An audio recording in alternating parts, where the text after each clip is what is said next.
Yellow everyone, welcome to my YouTube channel. ನಾನಿವತ್ತು ನಿಮ್ಮೆಲ್ರಿಗೂ ಸಿಂಪಲ್ಲಾಗಿ ಮಾವಿನಕಾಯಿ ಚಿತ್ರಾನ್ನ ಹೇಗೆ ಮಾಡ್ಕೊಳ್ಳೋದು ಅನ್ನೋದನ್ನು ತೋರಿಸ್ಕೊಡ್ತೀನಿ ಬನ್ನಿ. ನಾನೀಗ ಒಂದು ಪಾತ್ರೆಗೆ ಒಂದು 3-4 ಟೇಬಲ್ ಸ್ಪೂನಷ್ಟು ಅಡುಗೆ ಎಣ್ಣೆನ ಸೇರಿಸ್ಕೊತಿದ್ದೀನಿ. ಎಣ್ಣೆ ಸ್ವಲ್ಪ ಬಿಸಿ ಆದಮೇಲೆ ಅದಕ್ಕೆ ಸಾಸಿವೆ, ಸ್ವಲ್ಪ ಜೀರಿಗೆನ ಸೇರಿಸ್ಕೊತಾ ಇದ್ದೀನಿ.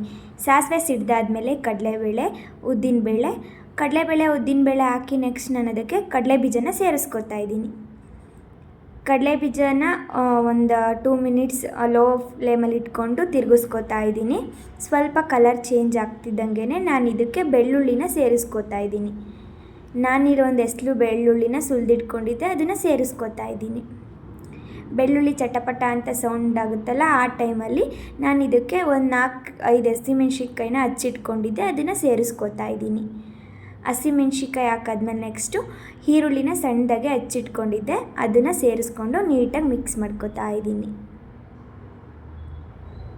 ಈರುಳ್ಳಿ ಹಾಕಿ ನೆಕ್ಸ್ಟ್ 2-3 ಮಿನಿಟ್ಸ್ ಆದಮೇಲೆ ನಾನು ಇದಕ್ಕೆ ನುಣ್ಣುಪ್ಪನ್ನ ಸೇರಿಸ್ಕೊತಾ ಇದ್ದೀನಿ, ಅಂದರೆ ಪುಡಿ ಉಪ್ಪನ್ನ ಸೇರಿಸ್ಕೊತಾ ಇದ್ದೀನಿ.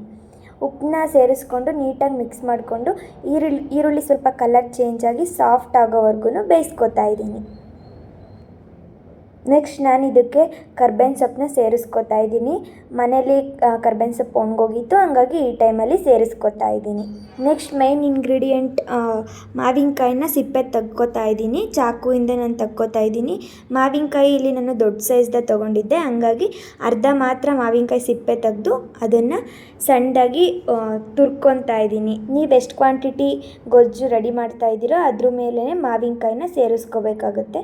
ನಿಮ್ಮ ಮನೇಲಿ ಏನಾದರೂ ಹುಳಿ ಮಾವಿನಕಾಯಿ ಇತ್ತು ಅಂದರೆ ಬೇಕಾದ್ರೆ ಅದನ್ನು ತುರಿದಾದ್ಮೇಲೆ ತೊಳೆದು ಹಾಕ್ಬೋದು.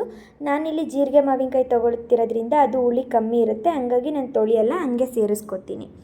ಈ ಟೈಮಲ್ಲಿ ನಾನು ಇದಕ್ಕೆ ಜೀರಿಗೆ, ಸಾಸಿವೆ ಮತ್ತು ಮೆಂತ್ಯನ ಪುಡಿ ಮಾಡಿ ಇಟ್ಕೊಂಡಿದ್ದೆ, ಅದನ್ನು 1 ಸ್ಪೂನಷ್ಟು ಸೇರಿಸ್ಕೊತಾ ಇದ್ದೀನಿ. ಅದಾದಮೇಲೆ ಸ್ವಲ್ಪ ಅಡುಗೆ ಅರಿಶಿನ ಸೇರಿಸ್ಕೊಂಡು ಮಿಕ್ಸ್ ಮಾಡ್ಕೊತಾ ಇದ್ದೀನಿ. ಇದೆಲ್ಲ ಹಾಕಾದ್ಮೇಲೆ ನೆಕ್ಸ್ಟ್ ಆಗಲೇ ನಾವು ಮಾವಿನಕಾಯಿನ ತುರಿದಿಟ್ಕೊಂಡಿದ್ವಲ್ಲ, ಅದನ್ನು ಇದಕ್ಕೆ ಸೇರಿಸ್ಕೊತಾ ಇದ್ದೀನಿ. ಮಾವಿನಕಾಯಿನ ಇನ್ನೇನು ಈರುಳ್ಳಿ ಎಲ್ಲ ಬೆಂದಿದೆ, ಎಲ್ಲ ಇಂಗ್ರೀಡಿಯೆಂಟ್ಸ್ನೂ ಹಾಕಾಗಿದೆ ಅನ್ನೋ ಟೈಮಲ್ಲಿ ನಾವು ಸೇರಿಸ್ಕೋಬೇಕಾಗುತ್ತೆ. ಇದಾದಮೇಲೆ ನಾನೀಗ ಲಾಸ್ಟಿಗೆ ಕೊತ್ತಂಬರಿ ಸೊಪ್ಪನ್ನ ಸಣ್ಣದಾಗಿ ಹಚ್ಚಿಟ್ಕೊಂಡಿದ್ದೆ, ಅದನ್ನು ಹಾಕಿ ತಿರುಗಿಸ್ಕೊಂಡು ನಮಗೆ ಎಷ್ಟು ಬೇಕೋ ಅಷ್ಟು ಅನ್ನನ ಹುಡಿಯಾಗಿ ಅನ್ನ ಮಾಡಿಟ್ಕೊಂಡು ಅದನ್ನು ನಾನೀಗ ಹಾಕ್ಕೊಂಡು ನೀಟಾಗಿ ತಿರುಗಿಸ್ಕೊತಾ ಇದ್ದೀನಿ. ಅನ್ನ ಎಲ್ಲ ನೀಟಾಗಿ ತಿರುಗಿಸ್ಕೊಂಡಾದ್ಮೇಲೆ ನಿಮಗೇನಾದರೂ ಉಪ್ಪೇನಾದರೂ ಸಾಲ್ಟೇಜ್ ಇದೆ, ಉಪ್ಪು ಕಮ್ಮಿ ಆಗಿದೆ ಅನ್ನೋದಾದರೆ ಸ್ವಲ್ಪ ಉಪ್ಪು ಹಾಕ್ಕೊಂಡು ನೀಟಾಗಿ ಮಿಕ್ಸ್ ಮಾಡಿಕೊಂಡ್ರೆ ರೆಡಿ ಆಗುತ್ತೆ ಚಿತ್ರಾನ್ನ.